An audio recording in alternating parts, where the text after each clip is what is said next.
subscribe to my OnlyFans. Oh, shit. Hello, everyone. Welcome back to the Strangers podcast. I'm here with my OnlyFans hosts. Fuck.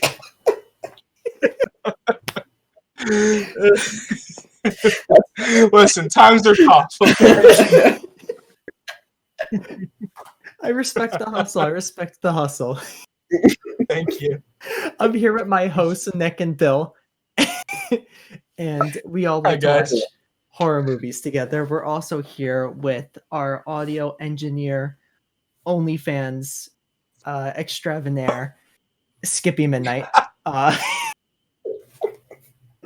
Yep. We also have to do a huge shout out to Sam for producing our theme and for starting up the OnlyFans. Oh, And we also have to thank disclaimer, no one has started OnlyFans. yeah. Yeah. If by OnlyFans we do mean we've created a Twitter and some social media accounts. So Yeah. Including an OnlyFans where we will be posting our podcast shirtless. Sexy variant podcast. We could make money, we could do like some strange thing on OnlyFans, like okay. do the podcast, but like without Shirtless. All right. but, like shirtless. Without What if- something on. And making I money. think we should do like hot tub time machine. It says hot tub movie review. Oh, can you imagine? Oh my god. I think you just came up with $1 million idea for And the it's just $1 million podcast. idea. Holy shit. Come summertime. Okay. So, yeah. When It's a little cold out there now. Yes, hopefully. Oh, I pray. It's a little Jeez. nipply out right now. Yeah. To Fuck. hot tub. Yes. But on a serious note, the podcast, we do now have a Twitter account. So follow us there. Our @ is 3 strangers pod1. To spell it out, it's Vodka? the number 3 strangers strangers podc1. That is our Twitter handle. Follow us there. Follow us on Anchor, our sponsor for our podcast. Yes. Yeah. So hopefully when this goes up on Anchor, you could hear the little ad that I recorded beforehand. It's Yeah. big. It's a big day for us. It was. We're very Yeah, it is a excited. big day. Yeah.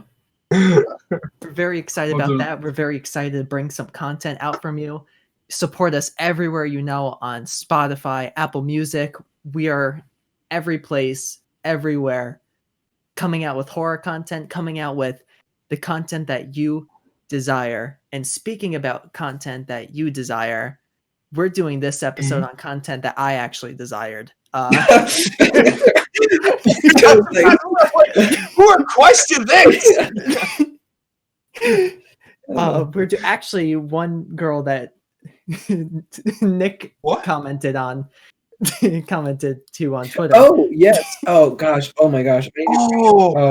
We should give her a shout out. Maybe. Yeah. I don't know. Hold on. Okay, yeah, we'll give her a quick. Nick will pull up her @ but This this podcast we're going to be doing it on Lake Mungo. So I'm so I'm excited. very excited to talk about this movie. This was suggested to me by Paul. Big ups to Paul. Very cool guy. Has a very funny Snapchat. I don't know if he wants me tagging his Snapchat, so Maybe in the future. if he does, I'll flash on the screen. If he doesn't, then it won't be on the screen. Paul's. But I like it. so before we start talking about the actual movie itself, I kind of want to talk about like the little lore and stuff kind of behind it. And by that, I mean the director of the movie. Or I do not know this. This is shocking. Okay, I want to hear this. So Lake Mungo was directed by Joel Anderson. And this is the only movie that Joel Anderson has ever directed. He hasn't directed anything else. This is literally, and I'm looking it up right now to confirm, but I'm pretty sure this is the only movie he's really credited for. Well, Okay, it says he's credited as that's a a little writer strange. for The Rotting Woman and Gravity with Paperclip, What? but yeah. Oh, I So think Gravity the Sandra Bullock movie. Mm, I was like, okay, so he worked again, you know. that's interesting. But yeah, so So only apparently at a lot of like horror events and stuff like that, people look for him and he's never there. And it's like this whole thing about how he created this movie and no one could ever find him and like talk to him and ask him to make another movie. Well, that's too bad because the direction of the film is quite good. Mm-hmm. I was gonna say that's probably like one of the best parts. It's good.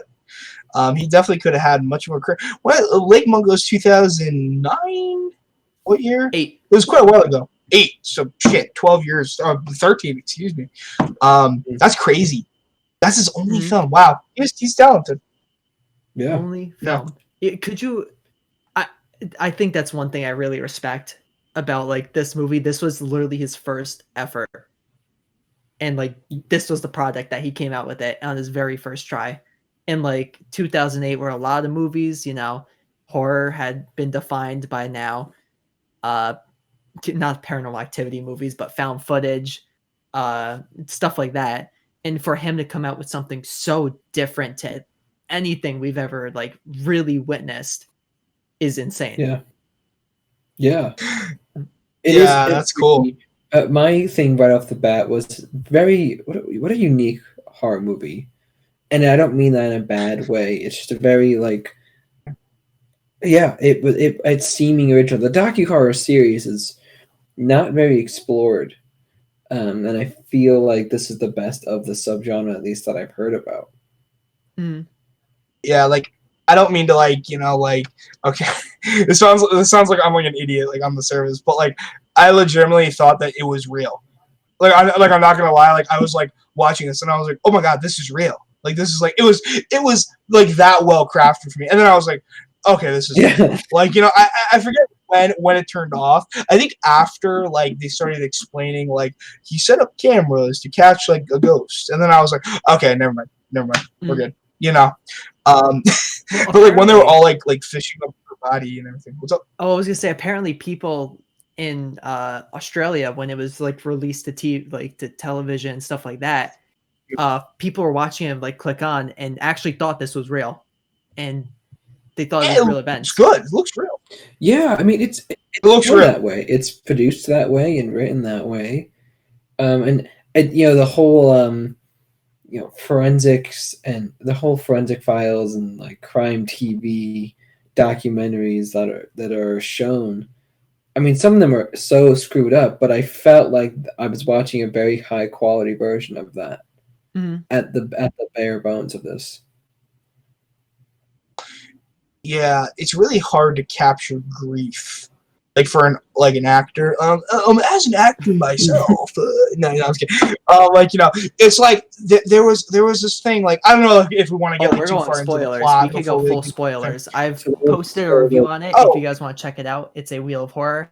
So there's your spoiler review right there. We're going full spoilers. So there's your spoiler warning. Bill, go right into it. I'll go right into it. Okay, so my thing is like obviously like as you know like you know for those who have watched it like you know it begins with literally we like never see in the present day we never see. I'm sorry, what's the name of the daughter? I'm so bad with names. Alice. Alice. Sorry, I was like the name of the actress is Alice. No, it is Alice. So okay. She's getting like she's missing, right? And when they pull her out of the river and it's like the father needs to go and identify the body. First of all, that shit really does happen. Yeah. Which is fucking horrifying. Like, you know, like there's been like, you know, like I live in a very forested area and like, you know, people go fucking missing and like, you know, they have to like find people and stuff. And it's terrifying because like, you know, sometimes people die and fucking I don't mean like we're not like there's not like fucking like monsters in the forest that like snatch you know people think like I don't want to like make it sound cheeky back. The thing is that holy fuck, like when they like pull her out and like he has to go and identify the body and like oh my god the actor that like really credits I think the strongest performances in this movie for me are definitely from the parents. Mhm. Especially the father. Holy shit. Yeah. He's such a good, like, in my opinion, just such a good actor. Because, like, it was, like, one of those things, like, where, you know, he's talking about this deeply traumatic event, and he's, like, trying to sanitize it. And I think that's what this movie is really all about. Like, it's sort of these, you're presented with these, like, horrific things, but it's like, oh, yes, like, you know, this all happened in the past. It's all behind us now. It's like, well, obviously not, you know, if we're fucking like, getting to this whole thing and you think that, like, a ghost is haunting you. But, yeah, I don't know. I'd love to hear your guys' thoughts on, like, the first, like, act of this. You know, So quickly, two things. One, close to where I live, we had an event similar to kind of what happened to Alice, where people were on a boat in a lake near my house, and the boat flipped, and I think there was 4 people in total on the boat. 3 of them died. One of Holy them shit. survived, and the same thing, like pulling them out of the water, and like the parents had to identify the. So like that part for me, it was very realistic, and like definitely I had a connection to that instantly, just from like having that happen in my town, like knowing the people that were involved within it. So instantly I was like, this is very realistic. They're definitely like not fake. And also the body is very realistic. I was like, holy, fuck. it's horrifying. Holy shit. Holy fuck. I mean, we'll get into that later. I think we can, right. you know, because it's holy shit. And holy the second thing is, so you were saying how you thought the dad was probably the best performance, and I 100% agree with you. But the film, there's no written dialogue in the script. It's just an outline of the story. So like with those little scenes, that was all improvised by like the actors and the actresses. Oh, really? That is amazingly impressive, because it feels very real. It feels very like, yes, this actually is happening. Wow, that's fucked up. That's fucked up. That's crazy. Like, fuck. Okay, that's crazy. And I think that's probably one of my favorite aspects of the movies. Those little scenes where like the dad's, you could tell how each character is dealing with their grief. How the dad's like, we gotta move past this. The mom's can't move on, and you could see it in her, like when she's talking to this reporter. Well, the documentary crew. And how she's like trying to fight back tears and stuff because she doesn't want to cry on camera, and just like little stuff like that. How the son is, how he's trying to deal with all this because he just lost his sister, and he kind of feels responsible for it in a way. Yeah, right. There is that guilt that you definitely. It's not talked about very much, but you can tell that he embodies it. What do you think, Nick? I know. Yeah, I think it was really good. Yeah, it was very interesting.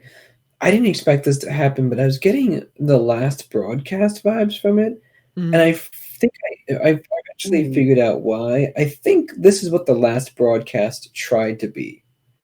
Like, I think it's what it wished it could be, because it's so well done. Like you said, that everything is so realistic and it's creepily real. You know, the whole, when you're following a lot of Matthew, who is the son, you're following a lot of how he's coping, and he's helping his mom obtain closure, so he fabricates the pictures just to give them something to focus on. I think that's the way he words it.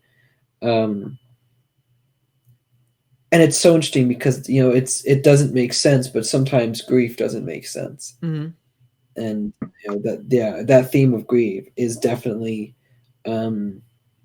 present throughout. I also, this is the first time I think I've watched a paranormal movie where I actually grieve for the haunting, the ghost herself, or the ghost itself. I feel, but I empathize for it, because in the end you find out everything that she was going through, that she didn't tell her parents, her sexuality for being one of them, and then her seeing her own dead body. The beginning of the movie starts out with what we assume is her journal entry saying that she thought something bad was going to happen, right? So just with all that together, I think it's one of the saddest horror movies I've ever seen. Mm-hmm. It's so Yeah. real. That's my thing. It's Yeah. because it really tackles grief in a real way, not in a cinematic way, just in one way that like just connects to life, even though it's paranormal and stuff that's included. It's really it focuses on the grief, not so much the haunting.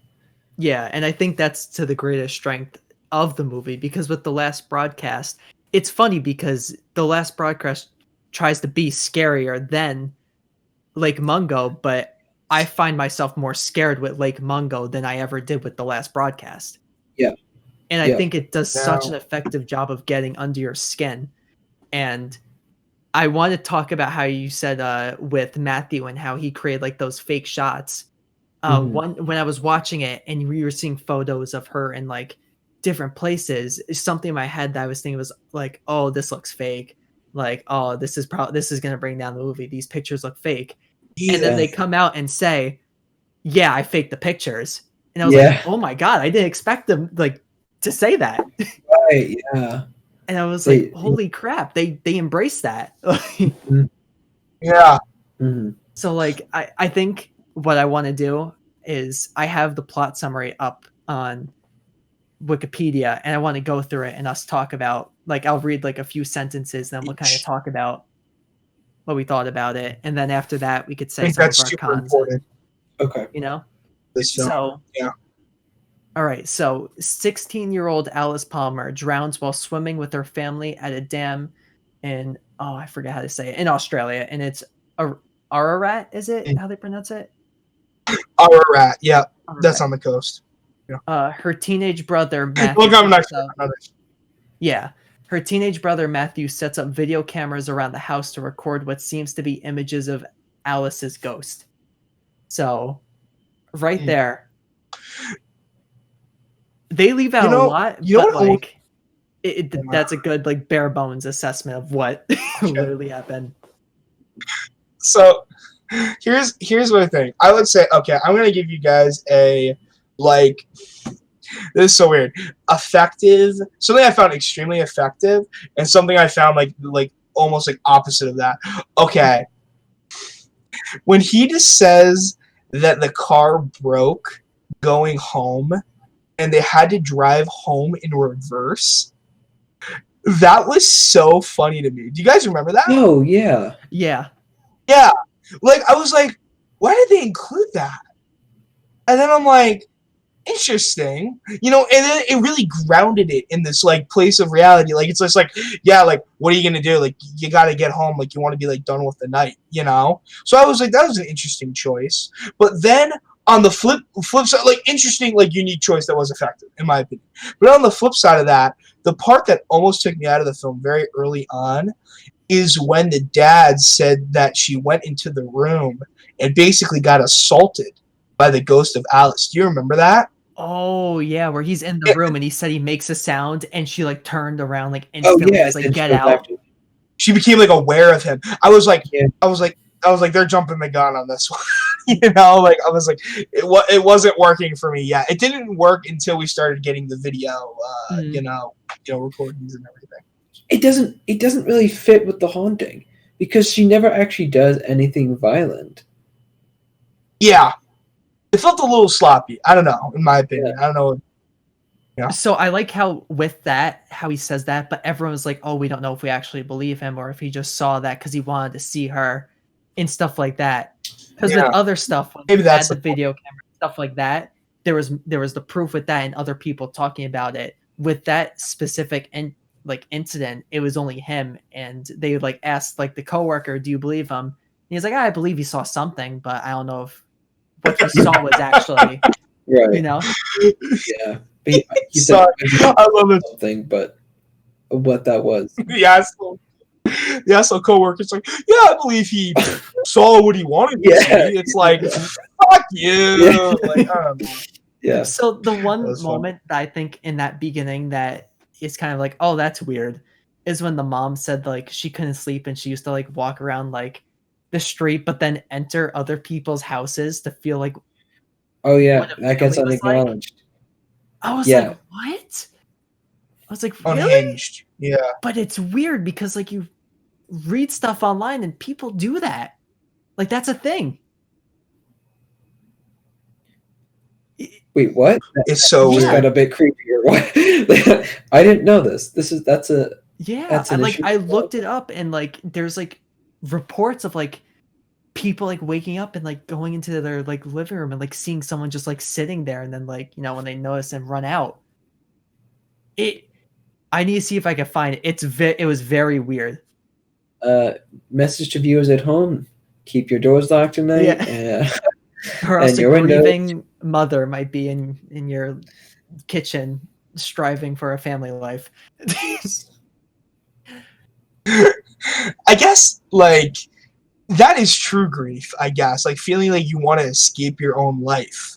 Mm-hmm. I guess maybe that's what they were like going at for everything. Oh, ew, that's a creepy now. I'm thinking about it. And like that's all like the first 10 minutes of the movie. Like first 10, 15 minutes of the movie. You're already thrown into that. Yeah. And you're like, It's holy true. shit. Although, yeah, and it's I think a good question would be whether or not that was necessary.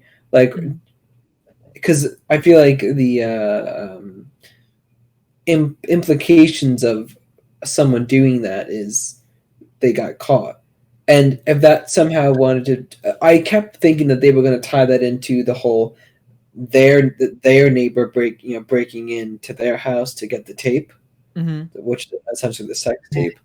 Like that winds up being his motive of breaking in, while they could have gotten something like he wanted to do that out of revenge for her doing it to them.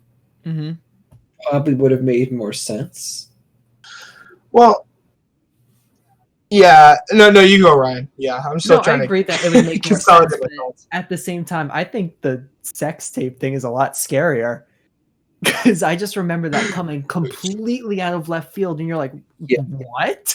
Yeah, biggest twist of the movie for me. Second biggest twist of the movie. It's a huge twist. Like, oh, she was hiding so much. And I remember they set it up like with just one sentence, and they were like, yeah, but Alice Palmer had secrets. And from then on, it was like, holy shit. Like, Alice had like a second life, as they say in the movie. Yeah. And no one knew. Like, did we really know her? And it becomes apparent, like, did we really ever know our daughter? Yeah. Which are relevant things to be at, but sometimes it comes up in stories of parents who have to unfortunately bury a child. Like, they find things that they I know for me this is cringe, but this is cringe. This is my certified, like, I'd like to like look in this. I immediately thought of 13 Reasons Why. I don't know why. Like, I don't want to bring up like that thing. It was just like so like they have secrets, and I was like, oh no, it's gonna go like it's like her secret boyfriend, and then it was like really fucked up, and I was like, oh no, you know, like, yeah. But yeah, I think that these first 15-20 minutes is a very effective opening for the grief that leads to the rest of the events of the film, in my opinion. And I think if I don't know if you want to set up as well, then yeah. it definitely hurts the twist that happened later on. Yes. Fuck. Yeah.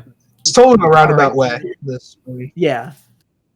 But to continue, they consult Psychic Ray for insight on the apparent haunting, but he is unable to explain. It is revealed that Matthew actually set up the sightings of his dead sister to give the family reason to exhume her body and give his mother closure. So we didn't say, but the mom starts seeing these pictures and the sightings and doesn't believe that she's dead, and still thinks that she's missing. Right.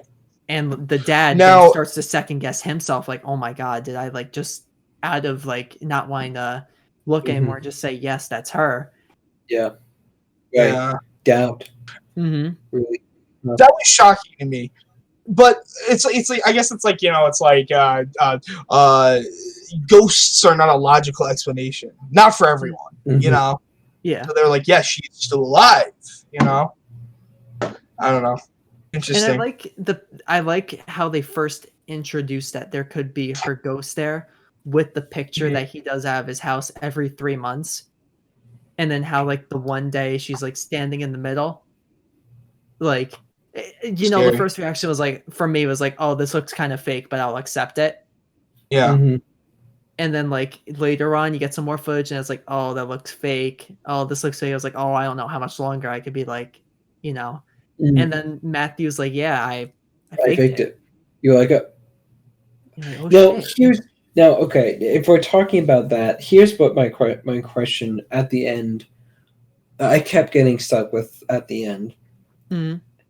Is At the end of the film, yeah, and I'm kind of jumping flat here, but Mhm.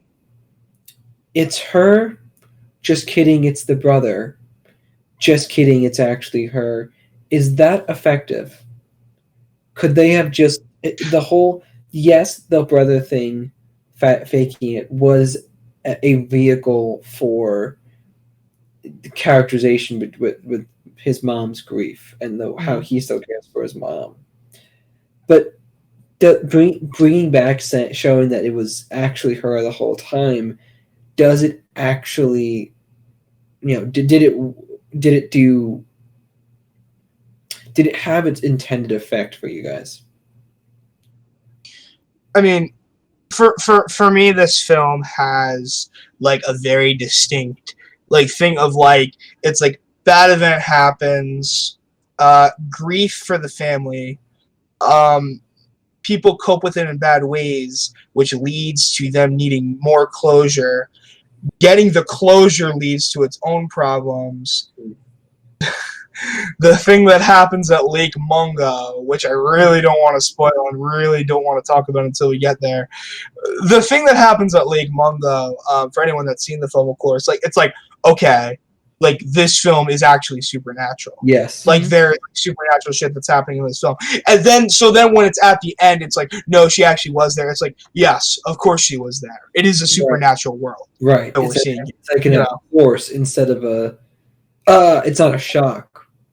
Mm. Right. It's just like, yeah, there she is. I think that was one of the coolest parts of the movie. Like that end sequence, it's like, yeah, like, she actually was there.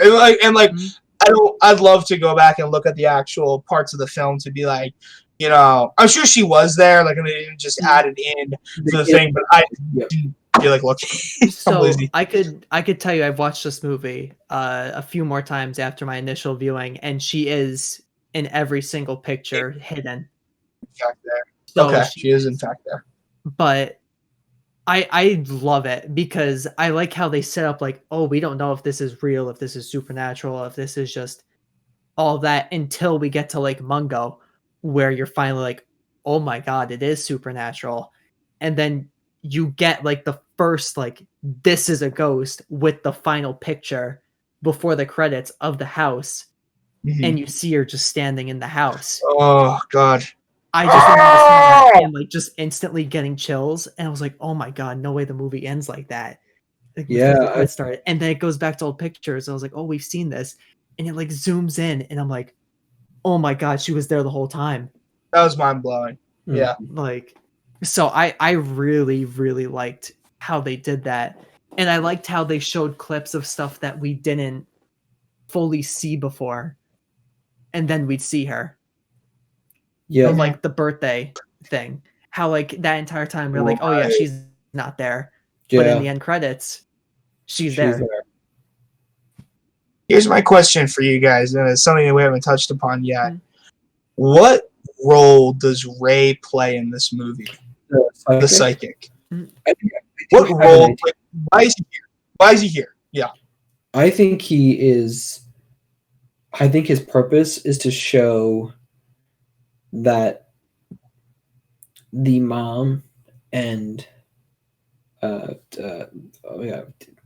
am I blanking? The mom and Alice. The son. Alice are very similar.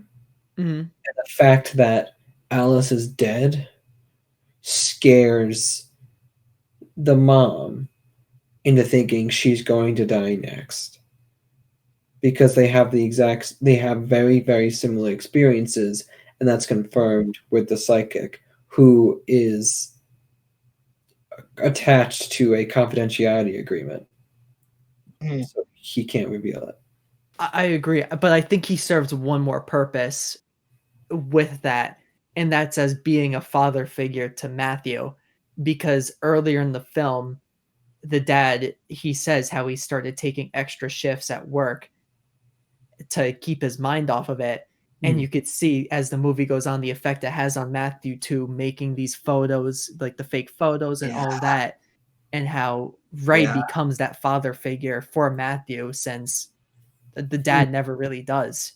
He never really, we never see throughout the whole movie the dad talk to the son, and or even him say like he talked to him. It was more so like he went back to work, and the mom like just cried in her room. He may be one of the most interesting characters of the film, for me at least, because my big thing is that he is like, he gets oddly close to the family. Do you guys get that sense? Yeah. It feels like he almost oversteps, especially the road trip with the son. I was like, it even like in the documentary they even say like that, like he overstep, I mean, I can say one thing. It was quite the overstep to not tell the family that Alice fucking came to him. I was like, oh shit. Fuck this guy. Fuck you. Like he's crime. Oh yeah, like a scene like an investigation. That's when that's when confidentiality agreements are dropped. When there are investigations. I'm about to say you should know about I'm sure you know all about this thing. So it's like I was like, okay, fuck this guy. He's fucking with them. He's like they're guinea pigs now. He's like viewing grief like in I don't know. It's yeah. And then I guess he redeems himself. Does he? No. Maybe. He's such an interesting character. I mean, that's the best way to describe it. What are his motives? What does he want to acquire through all of this? Does he see himself as the father figure to Matthew? Was that what he wanted? All of these questions that a lot of them we never get answered to the as a pro to the movie, because we don't want everything hand fed to us like, oh yeah, he wanted it. I don't think it's money. I think that's talked about at some point. Like they're like, he's like, we give him a sizable amount of money, and I'm like, I don't know. It seems to go beyond that, because he didn't, Matthew, when he takes Matthew along to like visit the other clientele, it's like I almost think he's where I thought this was gonna go. I thought he was gonna train Matthew in like the psychic arts. I'm literally not even kidding you. That's where I thought this movie was going, and I thought it was gonna be weird. He's gonna have some like weird like sister like connection thing. Did not go that way at all. I'm glad for that. So continuing on, so here we go. This is now we've reached the point with secrets. How Alice has a different, has some secrets that she's hiding. So on closer review, one of the hoax videos captures Alice's bedroom being searched by Brett, a neighbor for whom she had worked as a babysitter. After her own search of the bedroom, Alice's mother, June, finds a hidden videotape showing Alice in a sexual encounter with Brett and his wife. Holy shit. Yeah, that was crazy. That was okay. The part that fucked me up is that you can see him like he's all like crouched and weird and stuff like that, and that like is what started to play with my perceptions of like what you're seeing on the video and what you're not seeing. And I was like, excuse me, who the fuck is that? And why are you here? And then like they explained it all, and then like I was like, okay, that's a little more normal, but still fucked up. I want to hear your guys' thoughts on all that. Yeah, Nick, you can go. It's creepy. The sex tape is a huge. I don't know if it's a plot twist per se, because they don't delve into that specific thing too much. No, which I thought was very interesting. Like that could be a huge. I mean, I think the dad says I'd kill him if I ever see him again, but then he says I haven't seen him.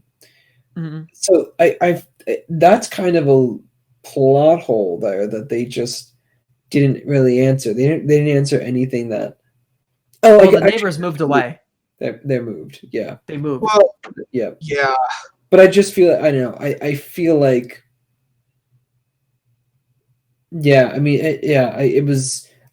There was a lot of times in this film that they present something that could have been focused on, and they don't. And I think sometimes some of them were, I would think, are missed opportunities, but then some of them weren't on the point of like pointless, like the car backing up, like having to drive in reverse. Actually, no, I'm not gonna try to defend that shit. It was effective, like effective, but yeah. I think we also have to look at the perspective of they were on a smaller budget. They couldn't include everything, and I think you with the documentary you can't really deep dive with everything that they present. I mean, because for a lot of it's like, where do you go from here? What do you uncover from here? So I kind of liked how they would touch upon it, but if it was something that was important, it got talked upon later. So like with the sex tape, it was like this she's having secrets. We interviewed the boyfriend, and he was like, I didn't know that happened. He was like, she didn't suck me. Yeah, that was fucked up. Yeah. I wanted to hear more from the boyfriend. Yeah. I wanted to hear more from that dude. That dude that looked like he had a lot to say. Yeah, I wanted his genuine reaction. I felt really bad for him. Every time they would talk to him, and it was only when like Alice didn't tell him something. It was like, this poor guy. It's almost like an unreliable narrator of the documentary. Yeah. Very interesting. Yeah. Okay. And I love with that. I just want to mention how I love with that. How as they're having the boyfriend talk about it, it shows the pool party where like she's talking to the neighbors instead of with him. Yeah, that's it. That's how they knew. That's fucked. Yeah, I didn't realize that. Yeah, crazy. All right, I'd say my thing. Okay, I have two things. First is my first shocking thing. So the whole thing is that in the thing, like, it's like, okay, like she has like neighbor sex, right? Which, like, like, I don't know how consent laws work in Australia, but they said because it looks like she is like completely consensual in the sex tape, that's a problem should they ever want to seek prosecution of the neighbors. First of all, that's fucked up. yeah. I guess I don't know how minor, like, fucking consent works in wherever Australia in general. I don't know if it's like a fucking district thing, but yeah, so that was shocking. But what's even more shocking to me is that she had a secret that was even fucking crazier than that at fucking Lake Mungo. How do you fucking one-up fucking neighbors sex? Excuse me, a three-way with neighbors. What the fuck? Sorry. Like, I'll show some of the video, like found footage style of neighbors. That was almost too much. Like, I was like, holy, oh my god. yes. I was shocked that they did that. I was like, because it was everything. They show it was everything. Yeah, it was everything. I was like. And I think that's what makes it so effective. Like, they're talking about it, and you're like, holy shit. And then like they show the video and you're like, oh my god. You need to do that. Yeah. That was fucked up. I get it. Please stop. But okay. Continuing on. Now here we go with the Ray stuff. Ray admits that Alice met with him several months before her death and told him she was having dreams about drowning, being dead, and her mother being unable to see or help her. Bro, I can't even lie. As I read that, I just got to chill. Cringe. It's so... That scene. Yeah. Oh my god. Well, yeah, like... I don't know, Ray in this moment, and I think the point of the documentary and like the film is like Ray is a dick at this point. Get out, you know. So Yeah. when they have to go to Lake Mungo and deal with what they deal with, oh, I can't wait until we can talk about it. But you know, then it's like you must do this as a family alone. You know what I'm saying? Like this is a family affair. Yeah. So here we'll get to Lake Mungo. We'll do it because now Alice's boyfriend comes forward with mobile phone footage of a school trip to Lake Mungo, where Alice is shown burying something at the base of a tree. The Palmers travel to Lake Mungo and find the tree where they dig up her phone. So before we read what's on the phone, I think they set it up very well. Like the friends wanting to hide it because, you know, Alice is dead and they're like, oh my God, like, you know, should we have shown this? Should we have kept it to ourselves? And I think that's a lot of that happens a lot. You know, people are afraid to show something that could possibly help a grieving family and stuff like that. Yeah. And they finally show it. Yeah. Now, my thing is that just like, this is like logic of the movie type thing. Who captured this video recording? Where is this video coming from? There was 2 video recordings that we saw from friends. It was from Alice's best friend. I can't remember her name. And from the boyfriend. Not important. Just this friend. Okay. Now, because I distinctly remember one that was like it was from sorry, I'm getting it. Yeah, I remember one where everybody's like, "Woo!" Yeah, sorry. Alice sees her. I think what Bill's trying to say is there's one of the videos where it's recorded by Alice because it's Alice seeing her dead body, isn't it? Yes, but that's later on. Oh, yeah, it's a little later on. Yeah, no, I was talking about. I swear to God, there's a video where it's like everybody's like, "Woo, crazy! We're at fucking Lake Mungo, woo!" And then there is another video where it's like her burying her cell phone under the tree. It felt very distinctly different in tone for me. Maybe it's the same video, just later in the night. Yeah, so they said how everyone was very happy, but there was a point of the night where Alice's mood completely shifted. Yeah. And they showed that through the 2 different videos of like one earlier in the night where they're all like, woo, we're at a desert that we call Lake Mungo. And then it's not a lake. It's not. Well, it is a lake, but yeah, okay, yeah. They're in the fucking desert. Yeah. Before I watched the movie, I actually thought that Lake Mungo was the lake where she drowned. So when they said in the movie, me too. Oh, shit. Misdirection. That's misdirection. I swear to God. You know. But yeah, and then later on the night, you know, we see like, you know, like the girls are still like woo, and then they like point over to like a tree, and Alice is just kind of down there doing something. It's like, what was she doing? Okay, that's a fucking great shot. Sorry, like. You really need to see the film to see that shot. Just like it's all grainy and shitty, but like the tree is so tall and distinct, and like it's almost like oh fuck, like not like it's like sort of like imagery in like a way. It's like she's almost like you know, in like theology, it's almost like, you know, fucking like genuflection.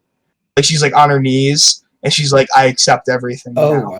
Like I'm putting this to rest. You know, and like, oh fuck, it got me. I don't know, something about it's so sad. I mean, obviously now knowing what she saw and what's on the phone, we know that, you know, she had totally resigned herself at that point. Yeah. So we are up to it, and it's the footage on the phone shows her walking along the lake shore and encountering a ghostly corpse-like doppelganger of herself with a bloated and disfigured face appearing just as her body was found in the lake. Holy shit. When I tell you like, and it's like shitty camera quality. Yeah, it is. Thing, and you feel like something and you're like, what is that? And it gets closer and it feels slow, but it's going really quickly up to the phone. Yeah. And then it just pauses right as you can tell the face. It makes sure you see it. And then it feels like I'm fucking jump scare right about it. It was so scary. Yeah. It was so scary. Oh fuck! It was so scary. I hate uncanny. I hate Uncanny Valley and like that like shit. And like yes, like so, oh god, it's just like it keeps getting closer, and you're like, what the fuck? Like what the fuck is it? What the fuck is it? And then you realize what it is. I realized what it is right away. I'm sure you like. I don't know if you guys did. I was like, it's her. Yeah. Like oh fuck off. Like I don't know. I gotta pull up the face like And to it's like such like visualize it it again. looks like a cursed image, like it really does, and they just pause on there Yeah. and like leave it on the screen for like 5 seconds with like Mhm. 3 of just pure silence, Right. and like a little piano on the score, and then just like a jump. Yeah. And You know what it is? You know what I think that the is? shit anime. It's I think like at that point the audience is experiencing it just as she is experiencing it. And those 3 seconds is like if it's 3 seconds, it's is that something? What is that? Shit, it's me. And then freak out. Mm-hmm. It literally like I oh man, I don't know why that got to me so much. Like I have like I don't know, like I don't like the idea of like walking around at night. But the thing that's so bad about it is that like you can almost tell, like I don't know, just for me, like it's like I'm like here we go. I think they kind of bait it up.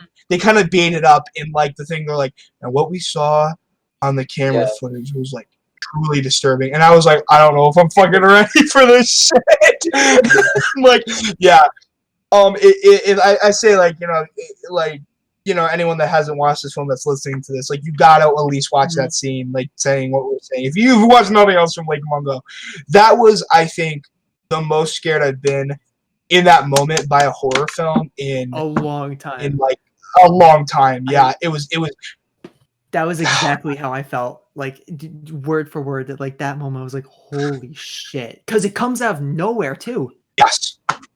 Yeah, it comes And I was so worried that you guys weren't going to be as affected by it as I was, because like I was like, oh my god, like I literally not even kidding you, I had trouble getting to sleep that night because that image was burned into my head, and like oh fuck, and I watch it with my girlfriend and stuff, and she's like, why are you struggling to get to sleep? I'm like, did you not see the same thing that I saw? Like I don't know, whatever. And I think it's effective because the rest of the movie does a really good job of setting it up. How she's like, what did she see? What did she see? Something's up with Alice. You know, she's dead, but she was seeing something before she died. What was it? And then that moment, it's just like, oh my god, I understand. It's her, and that would freak you. I mean, it's such a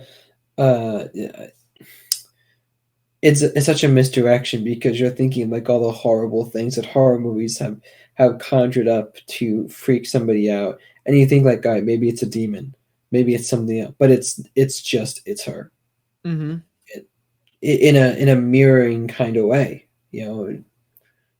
And like the worst, like the absolute, like so like that's like scary, like that moment itself. But like the scarier part of it is how she feels after, how she's like, I can't tell anyone about this. Like, who will believe me? And that becomes like that under your skin kind of creepy, like, oh my god, like she's right. Like, who do you talk to about this? Who would you say I saw my dead body? Yeah. Oh man. Because like I could tell you right now, if like I told my parents that, they would be like, shut up. Yeah, okay. Okay. Were you high? Were you doing drugs out there? It's like one of those. Again. Imagine getting jump scared by yourself. Mm-hmm. Yeah. Oh fuck. That's the freakiest stuff, I think. It's an omen. I want to say this kind of shit is like this is based in folklore. I think like on some I want to say Native American folklore, that like there used to be like something where like you'd see like an omen of your dead body or something, and you know it would be how you died or something like that. So like it was oddly, and oh man, she faces it alone. And oh man, I don't know why. Okay. Now you're getting me ready to talk about the ending and why I love it. It's so good. Yeah, well, so continuing on. No, so wait, what did you say, Nick? I was gonna say, yeah, we could continue it because we're getting pretty close, because it is definitely the climax of the movie. Mm-hmm. Like at this point, there's For sure. probably 5 minutes left, not even. Yeah, not much film left. Yeah. So the Palmers move out of their house feeling that Alice wanted them to know who she really was and what she had seen. They now believe the haunting has ended and Alice's ghost has moved on. The film ends with a family photo of the Palmers on their front lawn of their house as the figure of Alice watches through the window. So there's something Wow. that they don't talk about in that, and I think they should because it's so important. How after that they show what the mom talked to Ray about in their meeting, and they intertwine it with what Alice saw, and you see how they both interacted, and from that moment you're like, oh my god, the parents don't understand still. Because Alice's whole thing was she never wanted to be alone. She never wanted that feeling of being alone. She felt it, but she never wanted it. But for the parents' point of view, they think she's moved on.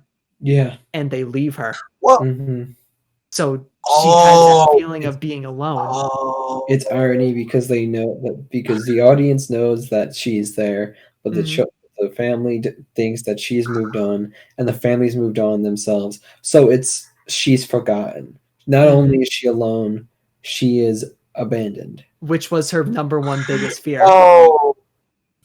Oh, fuck. I'm not gonna lie. Okay, I totally see where you guys are coming from. I thought that whole Ray intertwining thing was just like they psychically experienced the same things months apart. And like it further reaffirms that there was like this like supernatural element to it. And like, yeah, I didn't feel. All right. What? All right, so I'm like starting to put my thoughts together. Like yeah, it's just the ending is so hard hitting. But my thing is, does so she doesn't want to be abandoned, right? We know this much, right? But she gets abandoned, but like, is that the end of the haunting for the family? Like, where is this? Like, obviously, I do not want to Lake Mungo 2. That would totally fuck it up. Yeah. You know, that would totally fuck it up. I don't, but yeah. And is this how ghosts are like? Is this how like ghosts like have like? Yeah, like stay behind and have power. They get abandoned, and that's why they stay behind. I think she does get abandoned and stays at the house, and I think they suggest that with that final shot of them on their moving day at the front of the house, and her being inside still, like at the window. Yeah. Because you're like, oh my god, they're doing what she feared most. Because they think that they understand her, but it leads back to the thing that they never knew her. So like, oh my, I just remember seeing that last image. I was like, holy shit. In a way, both literally and emotionally, they never knew where she was at. Yeah. And oh fuck, how else could it be any other way? You know. And I think the most tragic thing about that film is that even if you don't believe in, you know, paranormal activity, even if you don't believe in ghosts, like, you know, I think about if I, you know, knock on wood, hopefully I don't. If I died yesterday, I know that there would be discrepancies in my life that would be hard to, you know, for people that, you know, my parents or like friends for one thing, that like, you know, people are just so innately complicated, you know? Yeah. And I just feel that, you know, oh man, she never got understood. And she probably never will be. Fuck! Yeah. I didn't think about God. Oh fuck. Okay, yeah. Okay. It's harder than you think, right? All right, I'm ready to. But we have more. We have some more.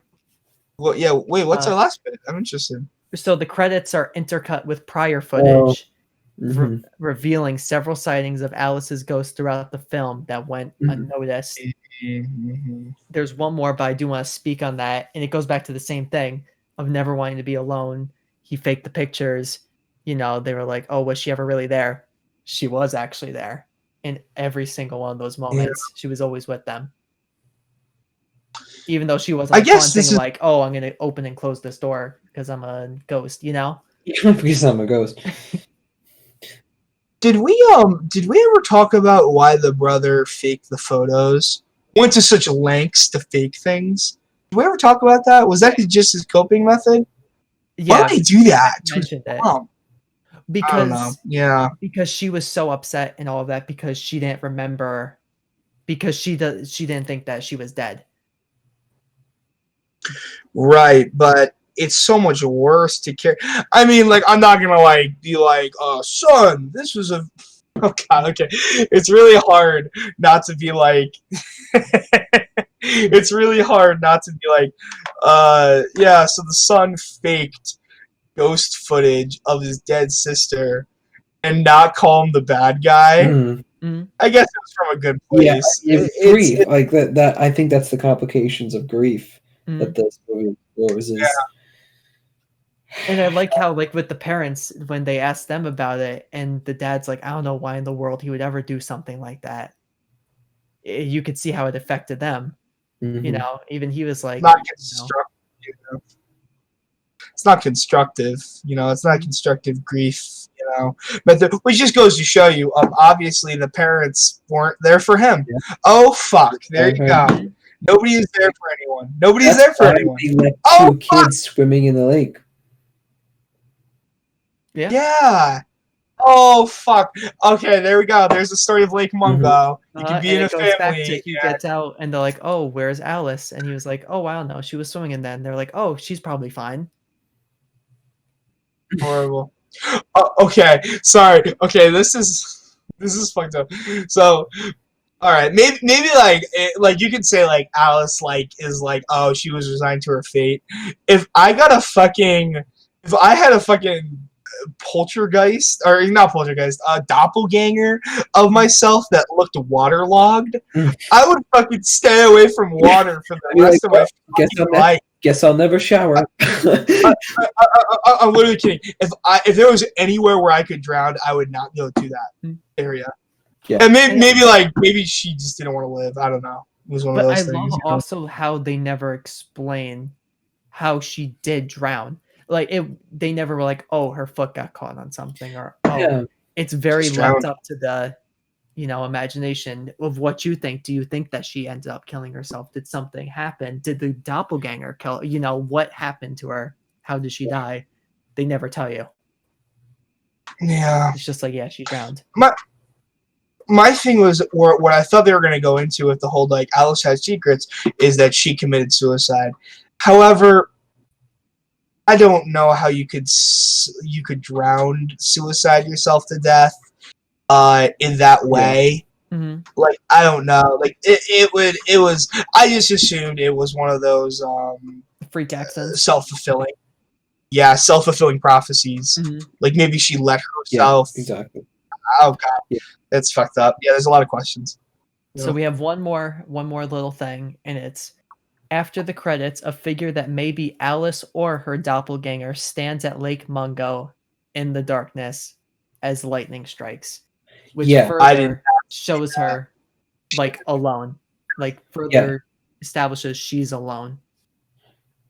That's terrifying. I'm gonna be honest, I didn't think it was necessary at all. I don't think it added anything. I don't think it was necessary, but I think it just further reaffirmed. I don't think it takes away or very much so adds. I just think it was like a finishing touch that if you watched all of the credits, like you got to see that. Right. Yeah, it was like a little it was kind of like a photo. It was more like a photo. Mm-hmm. Yeah, it was kind of like a hanged photo frame as an homage to her, rather than like revealing anything. Because she's alone. We already see her that she's left, and my thought was, oh, of course she'd be at Lake Mungo because that's where her dead body was. Mm-hmm. And if her dead body's a ghost, then her dead body's not gonna. Her ghost isn't going to leave Lake Mungo. But there isn't. If there were other people at I went back and had to research for that, the image of her. With the because it's kind of quick, if you're watching the movie. I would have liked it if like I don't know if like her friends or like there were other people in the background that she was watching as well, something like that. Mm. But I think that's just me. I think your perspective also makes sense, where it's just kind of a ward for Mhm. city. So, this we took a little bit longer than expected with this, but I do want to. I told you guys in the beginning I have a quote, and I, if I remember, it is from Joel Anderson himself about the movie, and Oh, he wrote. Lord. It's like a whole entire thing, but I quoted this part. I wouldn't be surprised if it frustrates some people. I don't know, but I do like the idea of just disquiet. And Wow. then and he's essentially AWOL from the film industry. Mm-hmm. Yeah, that's interesting. Oh, fuck, that's some weird lore. Here's a weird That's question: weird lore. Is he Alice? I'm gonna look him up. I'm gonna look him up right now. I'm gonna think. Yeah, And- I'm gonna write my own haiku about this film while you guys talk about it. Okay? And as I told But you it's not too before far, about the big letters that I wrote next to it, I wrote, "Not everyone will agree." Right. So, because I do want to ask, do you think your opinions of it have changed a little bit after our discussion of it? Yeah, a little bit. It's definitely much more elaborate and real. I already thought it was real, but the emotions play a much bigger role than I thought. Like obviously, I knew about the motif of loneliness and grief, but just how much they were interconnected between the whole family, I kind of opened my eyes up a little bit. I'll say this. Some questions say, there are questions out there that say, is it the scariest horror movie ever? And to me, I have to say no. It's real, and that's what's creepy about it. That's what's chilling to the bone about it. But I can't say it's the scariest. Mm-hmm. I agree. I think it might be one of the saddest horror movies ever, where you're more sad than scared, more sad than entertained, perhaps. Not that you're not, I'm not saying that we weren't entertained. I'm saying to me personally, I felt more sadness watching through this film that seemed like I was just watching one of a like crime scene investigation documentary, which I think might be my only gripe, is because it's fictional. I felt less authentic emotionally. Whereas if this was a real live like documentary of something that happened, I would feel more. But maybe that's a good thing. Like maybe that's another way of saying it's so real that I can't believe it's fake. To which, props to them. So if I remember correctly, this is fictional, but it is based off of something that did happen. Like it was based around, like it very loosely, very, very loosely. Right. Yeah. Like I think just like it was based on someone drowning, and like that's how the story got. It wasn't like the whole supernatural, But right. Yeah, so for me, like I wrote my one con, like my big con with it was that it does go slow. It could be too slow for certain people. Yeah, it is a Extreme slow burn. beginning. But I really like the slow, personally. So that's why I like wrote with this. Not everyone will agree. Because like I personally got affected a lot by it. I really rate this movie, but other people might not have that same effect. So what did you think, Bill? I would say my 3 cons about this movie. First of all, I'm just going to go on record. I watched this with my girlfriend and my dad. They did not like it. They did not like it. I don't think. Okay, I don't want to be like the film snob. I don't want to be the film snob. I don't think they got it the way that we did. I think they were expecting Paranormal Activity. Yeah. That's what I think they were expecting. And like I was like, I kind of maybe I should have set the expectations a little differently for them. But my big things is that it is slow. It goes as slow as a documentary would. Right. You know, on it, which I mean is a credit to the filmmaking, but you know, it might not be for everyone. My two other big things, I guess I'll do in ascending order of my problems. So number one, slow. Number two is I don't know that it always knew how real it wanted to be, and it didn't always know how supernatural it wanted to go. And I feel like, oh man, like nothing ever feels super balls to the walls with The Haunting. And maybe I could have used because where I thought they were gonna go is maybe this is like my like what I wanted is like I'm like, okay, they're moving out because they're like, okay, ha ha ha, we're done with Alice. Or no, excuse me, like Alice, is saved or whatever, like she's like made peace, we're going. And I thought it was gonna be like some like supplemental footage, and then it was gonna be like Alice terrorizing them or something. That's why they actually moved out, and it was gonna be this whole thing. Alice is a very unmalevolent ghost for what happened to her. Yeah. And how tragic her life was. It seemed to be going pretty well, by all accounts of it. So I guess that's one of my big problems. Yeah. Other than neighbor sex, I guess. Well, I don't know. She was getting with the girl and guy next door. Yeah. I saw that guy punch him. What? Okay, I remember the father saying something very borderline cringe. He's like, if I saw that guy, I'd beat him up or something. And I was like really? Like, really? You would fucking kill him? Like, I don't know. It was like he's like, I'd punch him right in the mouth. And I'm like, is the quote? I would beat his head to a pulp. It was something like that. Something like cliche. That's kind of badass. So you're gonna beat somebody's head to a pulp, but. My third and biggest problem with the film is you guys sort of already touched upon it, but barring the doppelganger scene at the end and certain parts of it's like almost they knew going in that the Lake Mungo stuff, like where like the footage from Lake Mungo was going to be the eeriest part of it, like by far.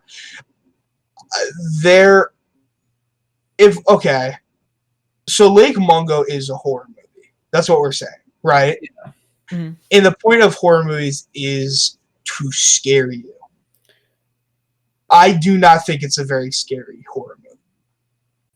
In the traditional sense. Mm-hmm. I think the implications of things are horrifying. Mm-hmm. I think that like what happened to her is tragic.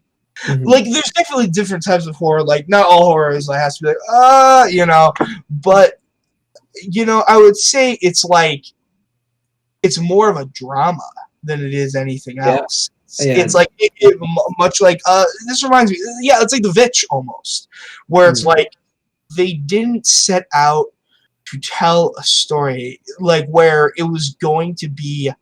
Initially, I have a theory in my head. I obviously, what's his name, Joel Anderson. Yeah. I don't think he's gonna speak upon it, but I have a theory that this wasn't always supposed to be a horror film, or that he had this script about something. It was always supposed to be tragic, but it was. I don't know that it was supposed to be a horror film. But yeah, I guess that's my biggest problem with it, and that's why it is set down a little bit in my head for being ranked as a found footage horror movie. Yes. Oh, I gotta breathe. Yeah. No, you know what? You totally, that last sentence was exactly what I wanted to come into this review with.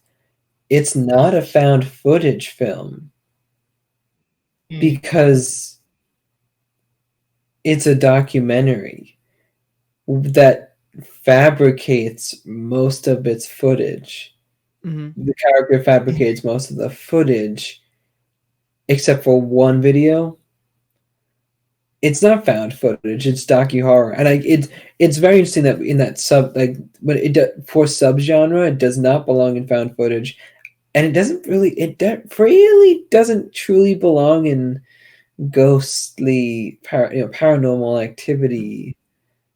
No, stuff. it doesn't. It's docu-horror. It's and if it classified itself as docu-horror and it stayed there, it's the best I bet it's the best docu-horror film out there.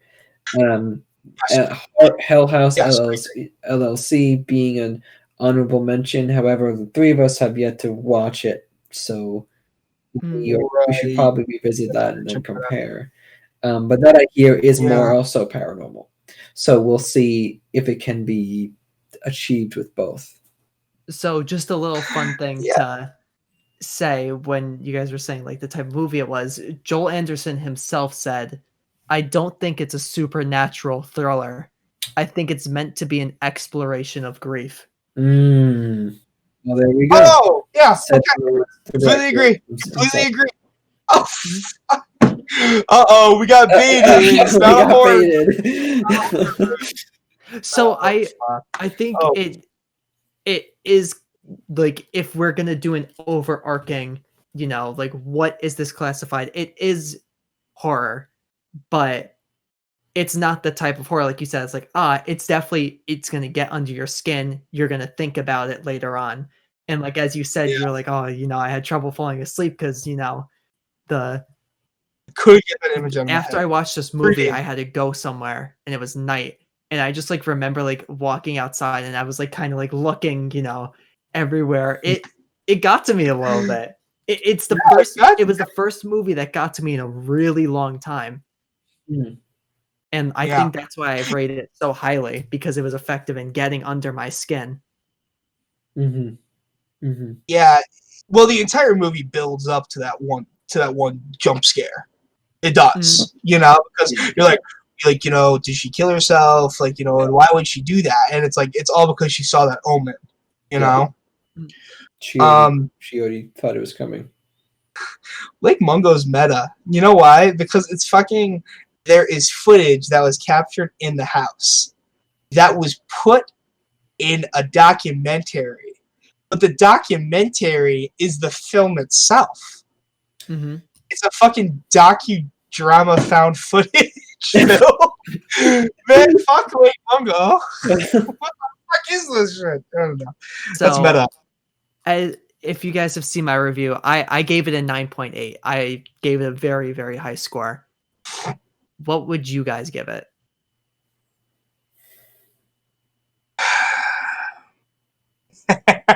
I know it's not going to be as high. But yeah. I have a certain number in my head that if it's below that, we might have to fight. I have a certain number in my head that I'm thinking. Okay, that was a jump scare. I'm like, no way. Yeah. It insists upon itself. It's a 5 for me. No, it's a no for me. Oh fuck. Oh my god. I think for me, it's definitely an 8 point something. Yeah, I'm thinking 8.9, 9.1. I don't know about you, Bill. That's kind of where my mind's going. Really? Okay, I'm thinking wait, so we're ranking as a horror movie, right? Oh, okay. We're being very generous. Ranking it as a film. Ranking it as a film. Oh, as a film? Oh shit. Then I give it like a 9.5. Yeah, for being an effective film. Oh shit. Yeah. As a horror film, I gotta. As a horror film, I'd probably put it like an 8. Yeah. Maybe. As a film overall, it's higher. As a film. Yeah. Okay, good. Because my number was 8 in my head. Okay, good. Yeah, I will say, whoever, all of our listeners, particularly the two people who kind of told me they'd be interested in watching it and listening, Chelsea Rath and Carrie at Carrie_HD. Big Thank you ups. for replying, and also just let us know what you guys think. If you guys agree, if you guys disagree. It seems like this is a pretty Kind of cold. Kind of cold film. Yes, exactly. You know, A cult film, yeah. A film that should have been talked about more, but it wasn't. Underrated. Yeah. Yeah, it's funny. So like the last thing before we, wrap everything up. So Rotten Tomatoes got an approval rating of 94% based on 18 reviews with an average rating of 7.67 out of 10. Wait a second. How the fuck does that work? Yeah, 7.7? Translation. Rotten Tomatoes. I'm on the promise with. But 2019 YouTuber and film critic Chris Stuckman, awesome guy, called the film an underappreciated, underseen gem. In 2020, Dread Central included the film on his list of 10 awesome, underrated horror movies. Megan Navarro of Bloody Disgusting also recommended the film, and the film was nominated for Best Horror Movie at Fright Meter Awards in 2010. Oh. 2010. Yeah. Interesting. It came out in 2008. Yeah, not the greatest horror film. I feel like I can't like get off that fact. Yeah. Good film, not the greatest horror. Yeah, just like Silence of the Lambs is a great movie, but maybe not a horror movie. Mm-hmm. A thriller. Yeah. I think that's a very, very good way of explaining it. Mm-hmm. So, all right. I think we had our final words with what we. Excuse me, not the final word. You have more. I have my haiku. Let's end on the haiku. Let's end on. All right, just to be clear, it's 575, right? Yeah. Syllable. Yes. Okay. Alice in water, doppelganger in the lake, together, alone. Oh, that's right. Listen to you, Bill. Holy shit! I really pulled that out of my ass. Yeah. That was amazing. All right. Well, thank you for stroking my ego. No problem. I got you. More haiku content on Bill's OnlyFans. My crew unrated cut of fucking Lake Mungo. Or God, not even gonna go there. Holy shit. All right, so thank you everyone for watching this podcast. Thank you wherever you're supporting us, whether it's on the YouTube, on Anchor, on Spotify, Apple Music. I think we're on Overcast as well. We're on a bunch of different streaming services. If you watch on the YouTube channel, please watch us on Spotify or Apple Music as well. It helps us get traction, lets more people see us. Let us know what you think. You could tweet at us now. I gave the @handle at the beginning, but if you need it again, it's 3 strangers pod1, 3 STRANGERSPODC1. That is our Twitter handle. Please tweet at us. It would be awesome. It would mean the world to all of us. Yeah, it would. I don't know if this is coming out before or after, but I'm going to be doing a review on my channel on Cannibal Holocaust, where Bill and Nick will both be making appearances saying what they think about it. So it's not a glowing review. Get there. So be on the lookout for that. And in terms of our next podcast, we are going to be talking full-on found footage. I am very, very excited to talk about it. I still haven't watched Be My Cat, a film for Anne. Spoiler for one of the movies we're talking about. I still need to watch it. Shit. I'm very excited to. I've heard so many good things about it. But if you guys want to at least watch a movie that we're going to be talking about before the podcast, I think we'd all recommend watch Wreck. We will be talking about it in the found footage. Yes. Oh fuck! I have so much to talk about Wreck. Technically, we got to talk about Lake Mungo again. I'm Lake Mungo'd out. Rec, REC, in case I totally, before I watched Rec, I just referred to it as recording. Yeah, but it's just REC. I tried to find it on Netflix and I typed in WRECK. I'm like, Whack. and then eventually I got the fucking DVD and I'm like, I'm a dumbass. All right. Let's watch this shit. So again, thank you everyone for watching this podcast. And remember, don't talk to strangers. Bye, everyone. See ya. See you guys.